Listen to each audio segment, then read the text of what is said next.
It is 4 in the morning on March 6, 1836. The temperature hovers near freezing. Pressed against the hard Texas earth, 1,800 Mexican soldiers wait. Inside the mission, fewer than 200 men sleep. Anglo settlers, frontiersmen, and Tejanos who joined the revolt to defend the Mexican Constitution of 1824. This group was defending a crumbling limestone mission that was never designed to withstand a siege. By the time the sun rose, they were trapped in a position that their own leadership had already recognized as a liability. Weeks earlier, the commander of the Texian army, Sam Houston, ordered the Alamo abandoned and its cannons removed. He saw the fort as a death trap. But the garrison's commander, William Barrett Travis, refused the order, choosing instead to stay and fortify the ruins. This map shows the location of the Alamo relative to Santa Anna's heavy artillery. Heavy 12-pound siege guns were moving up from the south, expected to arrive in 24 hours. The Mexican general's own officers urged him to wait. One more day of patience would have allowed Santa Anna to reduce the walls to rubble from a safe distance. Santa Anna refused to wait. He wanted a decisive, bloody victory that would terrorize the rest of the rebellion into submission. He chose a frontal infantry assault over a calculated artillery siege. The massacre was the direct result of Travis's refusal to retreat and Santa Anna's refusal to wait for his cannons. At 5:30 a.m., the Degüello bugle call sounds, an ancient signal that no quarter will be given and no prisoners taken. 4 columns of Mexican infantry charge the walls from every direction. The defenders open fire with everything they have. Cannons packed with grape shot and scrap metal shred the first wave of the assault. For a few minutes, the concentrated fire from the parapets holds the 1,800 attackers at bay. Each Texian cannon requires a slow process to reload. The garrison cannot stop the sheer volume of bodies surging forward. Once soldiers reach the wall's base, cannons on high platforms cannot be aimed low enough. This blind spot allows infantry to set ladders unchallenged. As the north wall is breached, William Barrett Travis is shot and killed instantly. His slave Joe is standing nearby, one of the few men with no choice in being there. Joe survives the initial volley, becoming a primary witness to the defense's collapse. With the commander dead and the walls breached, the Mexican soldiers turned the Texian cannons inward. The fortress is now a cage. The defense shatters. Groups of Anglo volunteers and Tejanos retreat into the long barracks, barricading themselves in the narrow rooms.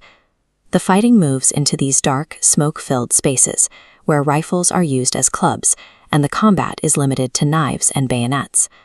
James Bowie, famous for this heavy-bladed knife, never makes it to the fight.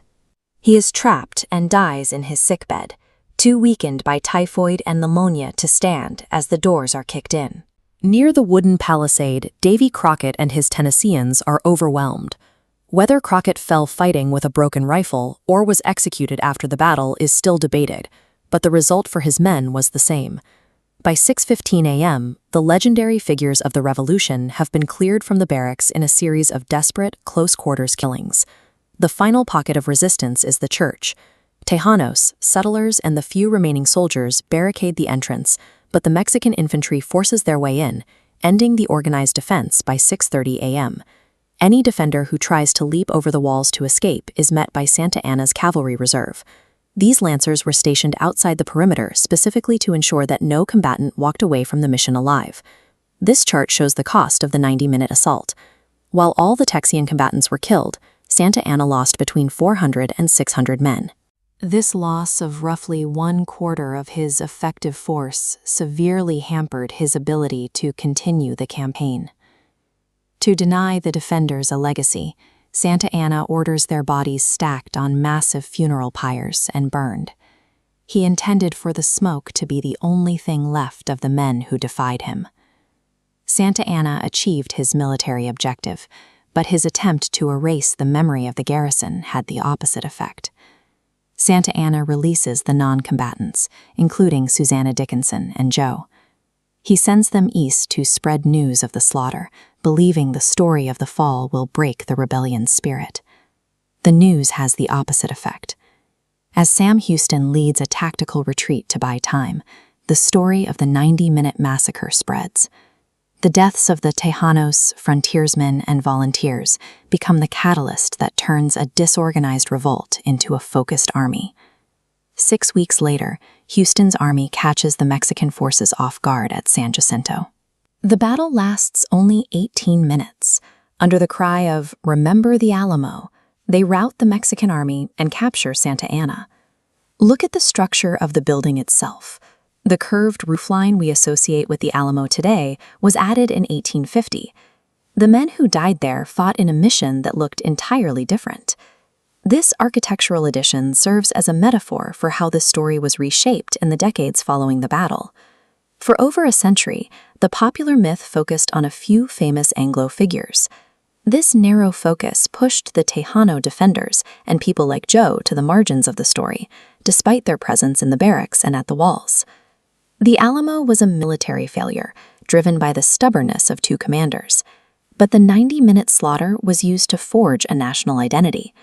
The reality of that morning is more complex than the legend, but it shows how a tactical disaster can be transformed into a foundational myth.